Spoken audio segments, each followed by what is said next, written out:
Hello, East Middle School students and families. As you can see, this is not your typical Night of Passage event.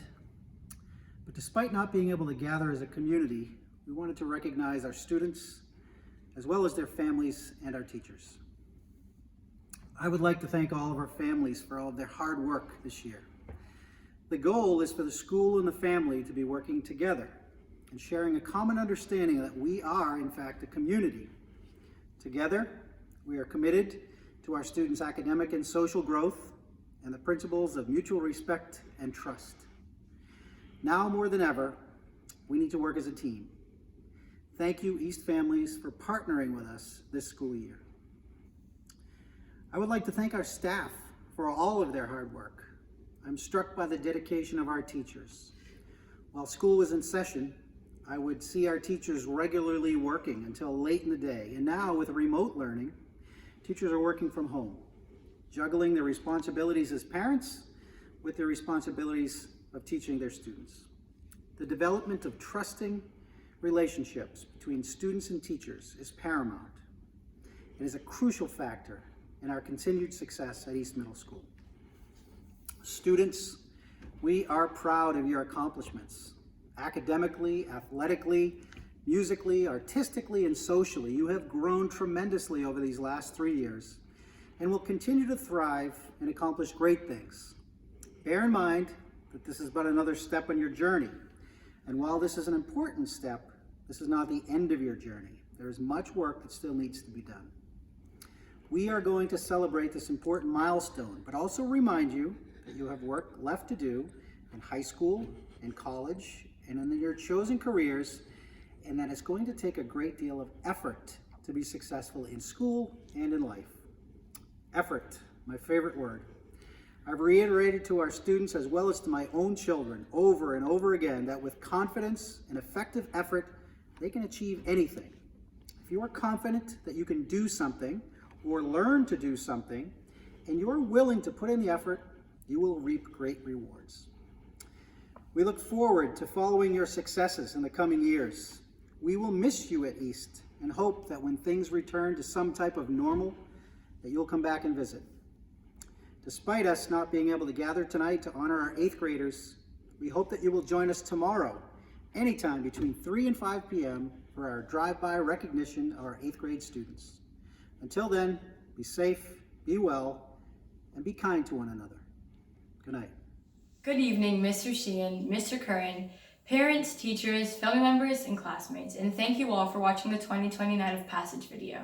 Today, Maya and I will reflect on our 3 years at East Middle School by sharing excerpts written by students about our time together as a part of the East community. Students were asked to come up with a metaphor for their time at East, and there were many amazing creative analogies, that East was like a roller coaster or a highway, or like the Star Wars prequels. Madison Ketty came up with this one. Middle school was just like Grey's Anatomy. 1 minute you think you're walking out the door after a wicked long day of surgery, and then your intern comes running around the corner saying your patient is crashing.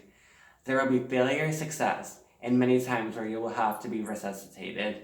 But through these trials and errors, there are exciting and unforgettable experiences that you come out with in the end.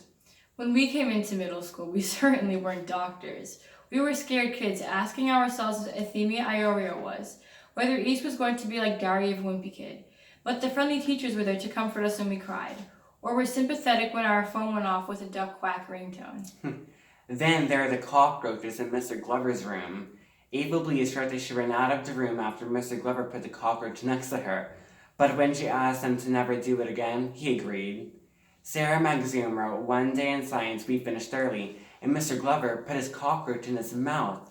The class went crazy and did not believe it. It was so funny to us. Honestly, knowing him, it's something he would do. So it's not too surprising." We were also stretching our minds, trying to figure out the world, whether it was having class-long debates about whether one said bagel or bagel, or being embarrassed because you decided to ask Mr. Griffin if his first name was Peter when you knew it wasn't. Peter Griffin, good Family Guy reference. We moved on to 7th grade, where we met new challenges.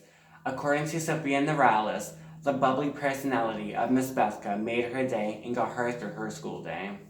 Then there was Mr. G's class, which according to several students became known as the USSR. the United Social Studies Republic. Liam Evans said it would be impossible to pick a single memory from that communist class as my favorite, and it is still one of my favorite classes that I've ever been in. And Sabrina Garcia fondly remembered her epic ping pong battles with Mr. Capel, writing, we would take up a table and just play for fun. Sometimes I would win, and sometimes he would win. All the sixth graders would just watch us. I had a blast, and it was my favorite part of the day. 8th grade. Many of us wrote that we were excited to be the bosses of the school, a brand new school. Before we'd heard the words corona and virus together, we had some fun times.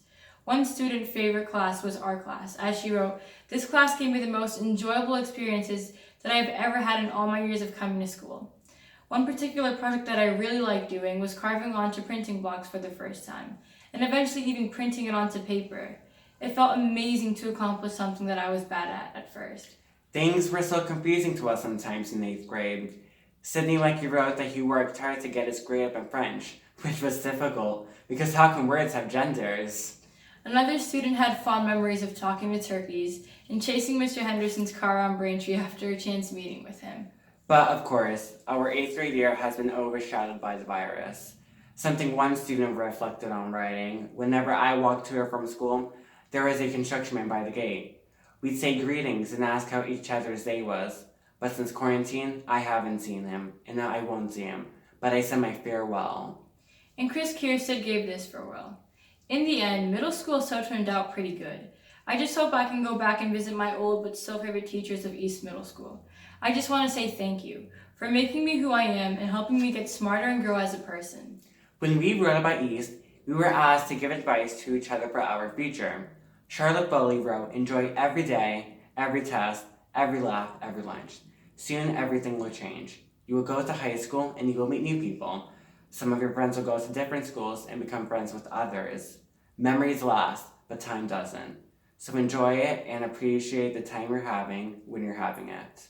Then there's Aliana Ashby, who ended her reflections by writing about trying to make our world a better place, something it seems to sorely need. She wrote, "This has been a hard transition for everyone in the world, since many of us couldn't say goodbye. I would like us to be part of the next chapter that pushes for positive changes for our futures. Our actions now could create the world to be a better place. We should become more aware of our surroundings and think about who can and will lead us in the best way. We hope we can all strive to do so." And that we can all be with each other soon, even coming back to East to say hi to the teachers and staff we will miss. Thank you, East. Thank you, East community, for 3 years of teaching, friendship, and growing as people. We will miss you.